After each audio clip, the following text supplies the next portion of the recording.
আসসালামু আলাইকুম। আশা করি সকলেই ভালো আছেন। জানি না আল্লাহ কাকে কোন পরিস্থিতি রাখছেন, তবে সব পরিস্থিতিতে আলহামদুলিল্লাহ। কেননা আল্লাহ তাআলা উত্তম রিজিক দাতা, উত্তম ফয়সালাকারী। আমরা হয়তো জানি না যে নিজেদেরকে কোথায় নিয়ে ফেলছি। আমরা যারা মুসলিম জাতি কখনো কি একটাবার ভাবি যে এই মুসলিম জাতিকে আল্লাহ তাআলা কেন দুনিয়াতে পাঠাইছেন? দুনিয়াতে পাঠানোর কি কি উদ্দেশ্য?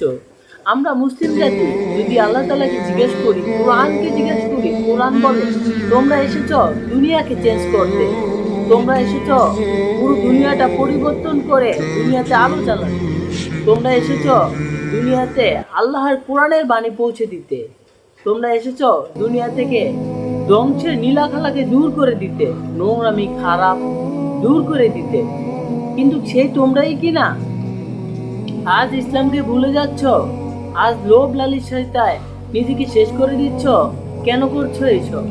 যদি কোরআনকে আমরা জিজ্ঞাসা করি তাহলে কোরআন আমাদেরকে উত্তর দেবে। সেই ক্ষেত্রে ভাই আমরা কতটুকু নিজেকে শুধরাচ্ছি? আমরা এইভাবে জীবন পার করতে কখনোই পারি না। মুসলিম এসেছে দুনিয়াকে পাল্টাতে, দুনিয়ার জীবনকে ইসলাম দিয়ে গড়ে তুলতে। মুসলিম এসেছে রাষ্ট্রে কোরআন দিয়ে চালাতে।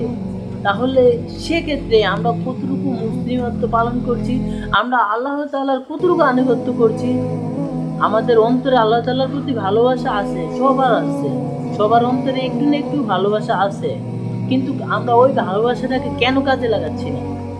কেন ভাবছি না যে আমাদের পরিবার নিয়ে ভালো থাকা এটার নাম জীবন না? আমরা সুখে আছি, ভালো আছি, এটার নাম জীবন? যদি এটার নামই জীবন হতো তাহলে রাসূল সাল্লাল্লাহু আলাইহি সাল্লামের যেই লোকের গায়ে মশা মাছি পড়া হারাম ছিল সেই লোককে কেন পাথর মারা হইলো? কেন তায়ের গায়ে থেকে রক্ত ঝরাইলো তায়েফের কাফেরেরা? আমরা কি সেই ইতিহাস জানি না? আমরা কি হাজারো সাহাবীদের ইতিহাস জানি না? আর এক এক সময় তো সাহাবীদের ইতিহাস এরকমও শুনেছি যে সাহাবীদের গায়ের চামড়া কিন্তু ছিঁড়ে ফেলা হতো ঘোড়া দিয়ে, টান দিয়ে। হযরত ওমরের ইতিহাস কি আমরা জানি না? আমরা তাহলে কেন এসব করছি? কেন এইসব নীলাখালায় নিজেদেরকে ধ্বংস করছি? আমরা কি আল্লাহর সামনে জবাব দিতে হব না? আমরা এক সময় না এক সময় আল্লাহর সামনে হব। তাহলে কেন নিজেকে শেষ করছি? নিজেকে নিজে ধ্বংস করে দিচ্ছি ভাই। একবার, খালি একবার নিজে কন্ট্রোল করে একটা বার ভাবুন যে আসলে আমরা কোথায় আছি।